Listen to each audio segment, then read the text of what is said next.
जय मसीह की। परमेश्वर की हजूरी में आपका स्वागत है। अंकुर नरूला मिनिस्ट्रीज, जिसकी शुरुआत 3 लोगों से हुई, जो अब पूरी दुनिया में फैल चुकी है, जिसकी देश विदेश में 160 से अधिक चर्च स्थापित हो चुकी हैं। परमेश्वर ने अपने दास और हमारे आत्मिक पिता अपोस्टल अंकुर यूसुफ नरूला जी की विश्वास योग्यता को देखकर जो अभिषेक उन पर किया है, जो अनुग्रह उन पर किया है, उसके फलस्वरूप सेवकाई लगातार दिन प्रतिदिन बढ़ती जा रही है। परमेश्वर अपने सच्चे दास को बहुतायत के साथ इस्तेमाल कर रहा है अपने राज्य को बढ़ाने के लिए। अपोस्टल जी का दर्शन परमेश्वर की ओर से है और इसी दर्शन के तहत परमेश्वर के दास लगातार प्रार्थनाओं में रहते हैं ताकि अनगिनत रूहों को परमेश्वर के राज्य के लिए बचाया जा सके। इसी कारण परमेश्वर ने उन्हें बहुत सामर्थ्य से भरा है और बहुतायत के साथ आशीषित भी किया है।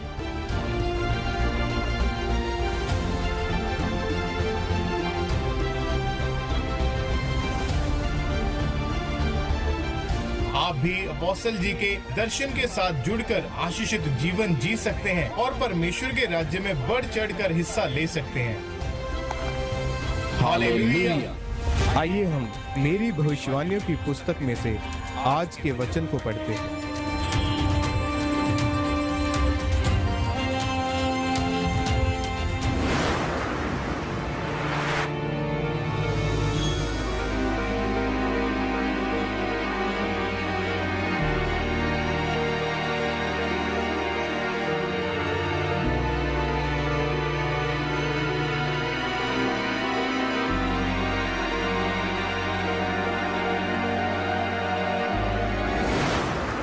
परमेश्वर ने आपको क्यों चुना?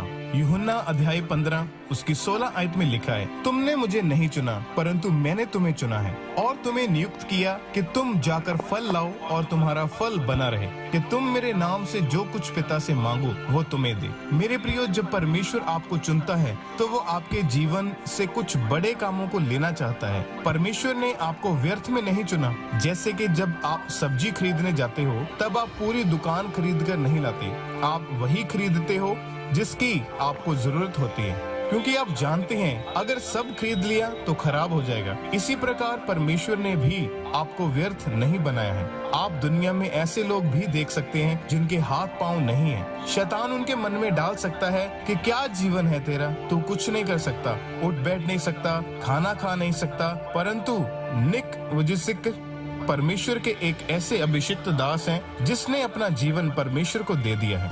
आज वो दुनिया के सबसे बड़े प्रचारकों में से एक है। इसलिए आपको ये याद रखना है, परमेश्वर ने आपको चुना है और आपको उसके पीछे चलना है। बाइबल बताती है योना एक नबी था, परमेश्वर ने उसे चुना था। जब परमेश्वर का वचन उसके पास पहुंचा कि तू उठकर बड़े नगर नीनवे को जा और उसके विरुद्ध प्रचार कर, क्योंकि उसकी बुराई मेरी दृष्टि में बढ़ गई है। परंतु योना परमेश्वर के सम्मुख से तशरीश को भाग गया। इस कारण समुद्र में प्रचंड आंधी चली और उसके साथ जो लोग जहाज में थे वे डर गए। परंतु योना जहाज के निचले भाग में सो रहा था। तब मांझी उसके निकट आए और उससे कहने लगे, तू गहरी नींद में पड़ा हुआ क्या करता है? उठ, अपने देवता की दुहाई दे। तब उन्होंने चिट्ठी डालने की योजना बनाई कि किस कारण आंधी तूफान आया है। जब चिट्ठी डाली गई तो वो योना के नाम पर निकली। तब सब पूछने लगे कि हमें बता, किस कारण ये विपत्ति हम पर पड़ी है, तू कहाँ से आया है? तब योना ने कहा, मैं एक इब्री हूँ और स्वर्ग के परमेश्वर यहोवा जिसने जल और स्थल